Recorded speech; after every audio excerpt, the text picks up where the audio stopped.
함께 기도드리겠습니다. 아버지 하나님, 오늘도 참된 안식 가운데 우리의 삶이 저 가나안 땅처럼, 약속의 땅처럼 복된 삶을 살아가게 하시고자 이 첫 시간 우리를 이 자리로 부르신 줄 믿습니다. 선한 목자 되신 주님의 음성이 우리에게 환히 들려오고 밝히 들려오게 하여 주셔서 그 말씀 따라 오늘도 복된 길, 생명의 길, 사랑의 길, 참된 평강과 안식의 길을 주와 동행하며 걷고 살아감에 부족함이 없도록 이 시간 우리에게 성령으로 역사하시고 함께하여 주시옵소서. 예수님 이름으로 기도합니다. 아멘. 오늘 우리에게 주시는 하나님 말씀은 신명기 16장 18절부터 17장 1절까지의 말씀입니다. 신명기 16장 18절부터 17장 1절까지의 말씀입니다.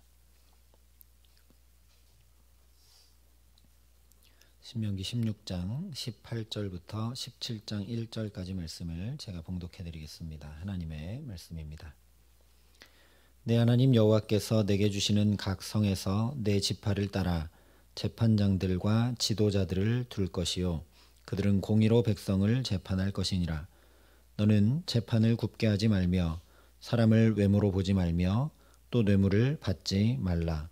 뇌물은 지혜자의 눈을 어둡게 하고 의인의 말을 굽게 하느니라. 너는 마땅히 공의만을 따르라. 그리하면 내가 살겠고 내 하나님 여호와께서 내게 주시는 땅을 차지하리라. 내 하나님 여호와를 위하여 쌓은 제단 곁에 어떤 나무로든지 아세라상을 세우지 말며 자기를 위하여 주상을 세우지 말라. 내 하나님 여호와께서 미워하시느니라. 흠이나 악질이 있는 소와 양은 아무것도 내 하나님 여호와께 드리지 말지니 이는 내 하나님 여호와께 가증한 것이 됨이니라. 아멘. 신명기 12장부터의 말씀들은 중심에 10계명을 두고 약속의 땅 가나안에 들어가서 그 10계명을 구체적인 삶의 자리에 준행하는 것이 어떤 것인지를 계속 말씀해 주고 있습니다. 그래서 16장 17절까지는 1계명부터 4계명을 지켜 준행함으로 이렇게 살아가라 말씀을 했습니다. 이어서 오늘 16장 18절부터 18장 끝 22절까지는 내 부모를 공경하라. 그리하면 내 하나님 여호와가 내가 준 땅에서 내 생명이 길리라 하신 10계명 제5계명을 이렇게 살아내라 하시는 말씀입니다. 그런데 오늘 말씀이 이렇게 시작을 합니다. 내 하나님 여호와께서 내게 주시는 각 성에서 내 지파를 따라 재판장들과 지도자들을 둘 것이요 그들은 공의로 백성을 재판할 것이니라. 부모 공경과는 아무 상관이 없는 말씀처럼 보입니다. 또 16장 21절 22절은 앞서 12장 29절 이하에 다른 신들을 내게 두지 말라 하신 10계명 제1계명을 구체적으로 살아내라 하셨던 그 말씀과 같은 말씀이죠. 17장 1절도 15장 21절에 10계명 4계명의 구체적 실천으로 흠 있는 것은 하나님께 드리지 못한다 하셨던 말씀과 같은 말씀입니다. 더 나가서 이어지는 17장 2절부터 7절 역시 13장 6절 이하에서 우상숭배자를 돌로 쳐 죽여서 너희 가운데 악을 제하라 하셨던 10계명 제2계명 준수의 말씀을 반복하고 있습니다. 이처럼 아무리 살펴봐도 오늘 말씀은 부모를 공경하라 하신 말씀과 전혀 상관이 없어 보입니다. 그런데 왜 10계명을 치밀하게 배열하여 말씀하고 있는 신명기가 부모를 공경하라는 10계명 제5계명을 지켜 행하는 것이 이런 것이다 말씀을 하고 있는가? 그 이유를 알기 위해서 먼저 16장 18절부터 18장 22절까지 이 말씀을, 이 단락을 우리가 객관적으로 살펴볼 필요가 있습니다. 언제나 나무만 보면 산을 놓치게 되는 것처럼 세밀한 것에 집중하다 보면 전체를 놓치는 오류를 범하게 되기 때문입니다. 지금 이 신명기의 말씀들은 우리가 처음부터 나눴던 말씀들처럼 이정표이고 안내판이고 또 약속의 땅 가나안이 그저 지정학적 위치로서의 땅이 아니라 이스라엘 백성들이 들어가서 거기 관영한 죄악을 진멸하고 하나님 나라를 세울 때 비로소 젖과 꿀이 흐르는 땅, 참 안식의 땅이 되는 것을 계속 선포해 주고 있습니다. 오늘 말씀 20절에도 그리하면 내가 살겠고 내 하나님 여호와께서 내게 주시는 땅을 차지하리라 선포하고 있습니다.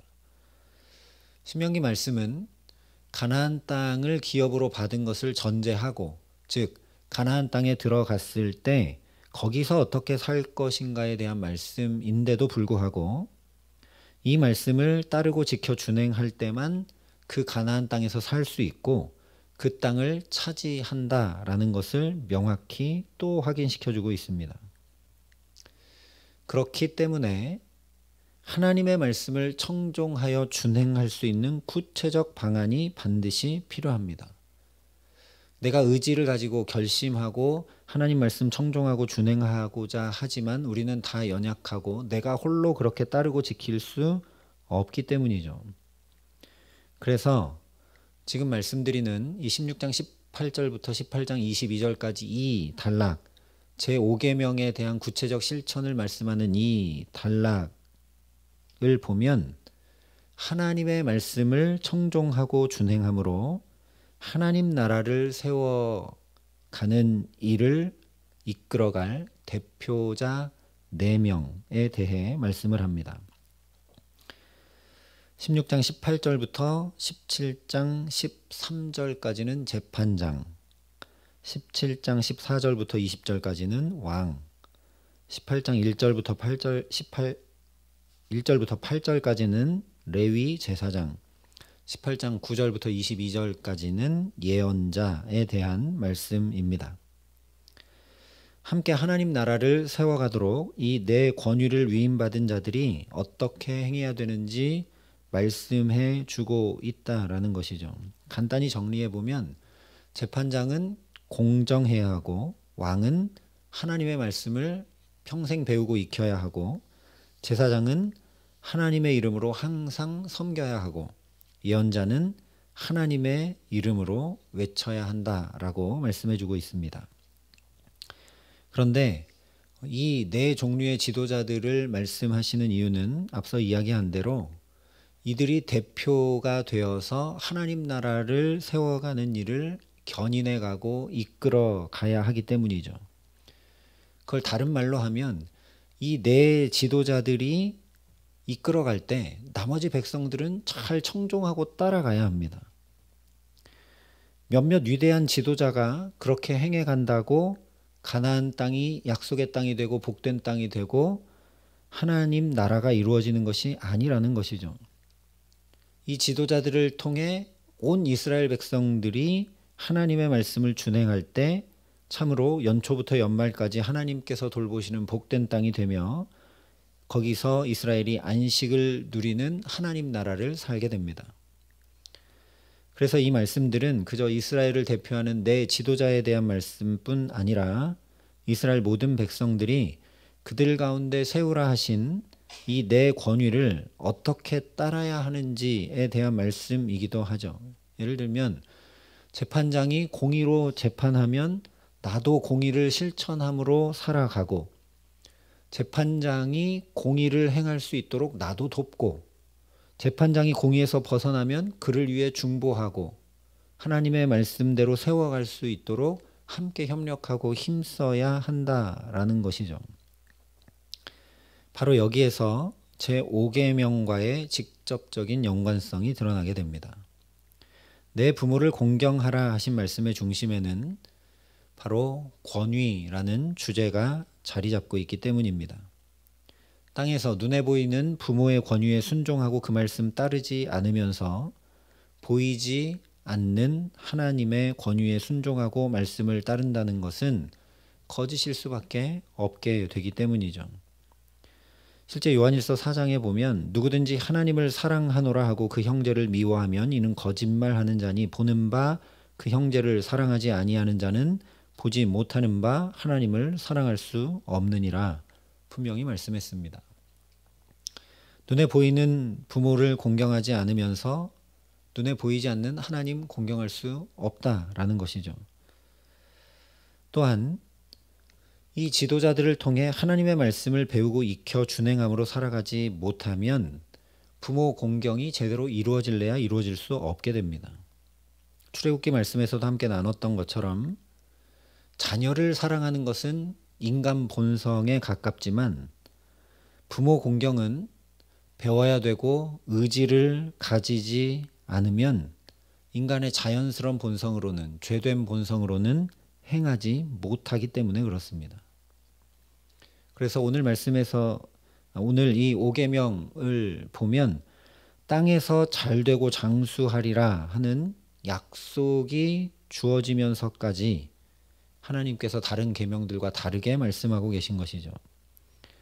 그러니 지도자들을 통해 계속 말씀을 배우고 지도를 받고 그 말씀을 준행하지 못하여 부모를 공경하지 못할 때 바른 길로 행할 수 있도록 인도받아야 하는 것입니다.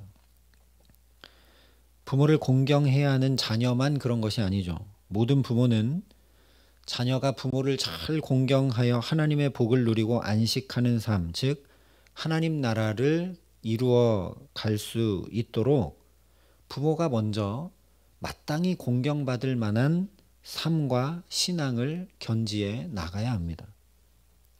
그래서 에베소서의 10계명 5계명 부모 공경이 약속 있는 첫 계명이다라고 말씀한 뒤에 곧바로 이어서 아비들아 너희 자녀를 노엽게 하지 말고 오직 주의 교훈과 훈계로 양육하라 말씀을 합니다.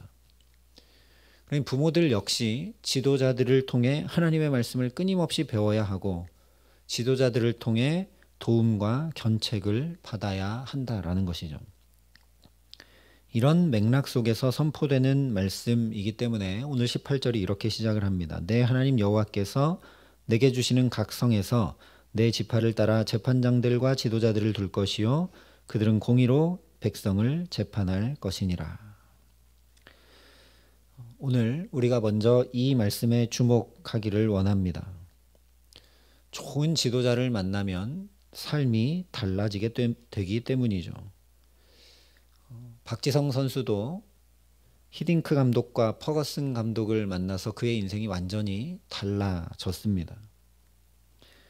우리도 좋은 지도자를 삶의 모든 부분에 두어야 하고 그런 지도자 만나기를 늘 사모하고 기도하고 간구해야 합니다. 나도 우리의 자녀들도 인생에 늘 좋은 지도자를 만나서 바르게 인도받고 복되게 인도받을 수 있기를 구해야 한다라는 것이죠. 언제나 우리 삶에 말씀을 따라 공의로 판단하고 지도해주는 스승이나 멘토를 두고 지도를 받아야 합니다. 혹 이미 나에게 그런 지도자가 세워져 있다면 그 지도자가 하나님을 경외함에서 벗어남이 없도록 그래서 나를 잘 지도하고 가르치고 인도할 수 있도록 중보하고 기도하고 함께 세워야 합니다.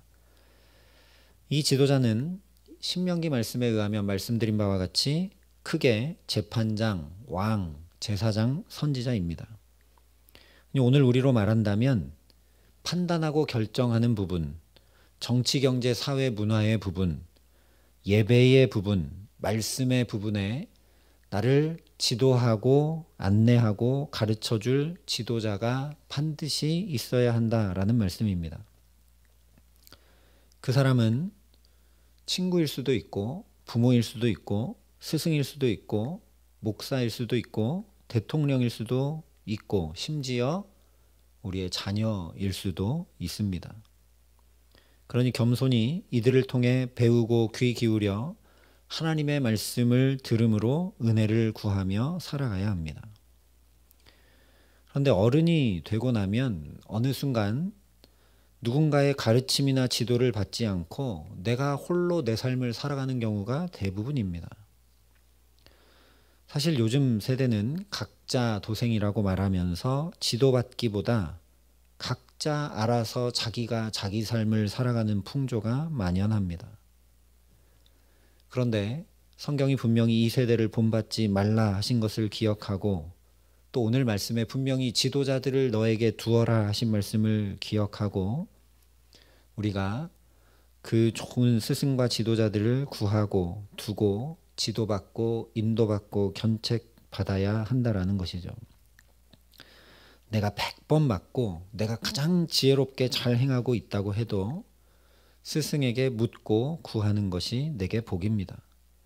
교만한 자를 물리치고 겸손한 자에게 은혜를 주시는 분이 하나님이시다 분명히 말씀했기 때문입니다. 그렇게 지도자를 두고 그를 통해 배우고 인도받아 겸손히 나아가면 이런 은혜를 입는다. 20절에 오늘 말씀하고 있습니다. 그리하면 내가 살겠고 내 하나님 여호와께서 내게 주시는 땅을 차지하리라. 놀라운 은혜는 재판장, 왕, 제사장, 선지자의 직임을 모두 감당하시며 우리에게 참된 스승과 지도자가 되어주신 분이 바로 우리가 믿고 따르는 예수 그리스도시다라는 사실입니다. 그래서 히브리서에 우리에게 큰 대제사장이 계시니 승천하시니 곧 하나님의 아들 예수시라. 우리가 믿는 도리를 굳게 잡을지어다. 그러므로 우리는 긍휼하심을 받고 때를 따라 돕는 은혜를 얻기 위하여 은혜의 보좌 앞에 담대히 나아갈 것이니라 말씀했습니다. 그러니 이 말씀 그대로 오늘도 우리의 유일하고 온전한 지도자이신 예수 그리스도를 구하고 붙들고 의지함으로 살아가게 하시기를 간절히 기도합니다. 그래서 주의 은혜와 은혜의 보좌 앞으로 담대히 나아가 때를 따라 돕는 은혜를 구하는 저와 여러분에게 참으로 살게 하시는 은혜, 하나님 나라가 오늘을 사는 만큼 더 이루어지게 하시는 은혜를 덧입게 하시기에 우리 가정과 자녀들과 일터와 모든 삶이 주님의 온전한 안식에 거하게 하시는 귀한 은총 주시기를 우리 구주 예수 그리스도의 이름으로 간절히 축원합니다. 함께 기도하시겠습니다. 아버지 하나님, 우리가 혹 인생에 좋은 스승과 좋은 지도자들과 좋은 멘토를 잘 만나지 못했다 할지라도 예수님이 나의 참 스승 되시고 지도자 되시고 인도자 되심을 감사하고 감사합니다. 오늘도 무지하고 연약하고 부족한 나에게 주님이 참된 스승이 되시고 선한 목자가 되셔서 우리의 갈 길을 가르치고 지도하시는 줄 믿고, 그래서 이 은혜의 보좌 앞으로 담대히 나아와 겸손히 은혜를 구하오니 오늘 우리가 행할 길을 가르치시고 함께하여 주시옵소서. 이 기도의 시간 참 스승 되신 주님께 때를 따라 돕는 은혜를 구하고 엎드리오니 우리 삶에 필요한 모든 부분들에 주님의 지혜가 임하게 하시고 주님의 능력과 사랑이 임하게 하여 주셔서 참으로 하나님의 온전한 안식 가운데 거하며 오늘도 주와 동행함으로 살아감에 부족함 없도록 주께서 성령으로 이 시간 우리를 붙드시고 함께하여 주시옵소서. 이제는 친히 우리의 구원이 되신 우리 구주 예수 그리스도의 은혜와 그 독생자 예수 그리스도를 아낌없이 내어주신 아버지 하나님의 놀라우신 사랑하심과 오늘도 스승 되신 예수를 붙들고 의지하고 따를 수 있도록 우리를 도우시고 함께 하시는 성령 하나님의 교통하시고 역사하심이 여기 머리 숙여 때를 따라 돕는 은혜를 주께 구하여 살아가기를 소원하고 결단하는 여기 모인 모든 주의 성도들과 사랑의 빛교회 모든 교우들과 이 나라 이 민족과 이 귀한 복음을 오늘도 세계 만방에 전하시는 선교사님들 가운데 이제로부터 영원토록 함께 하시기를 간절히 축원하옵나이다. 아멘.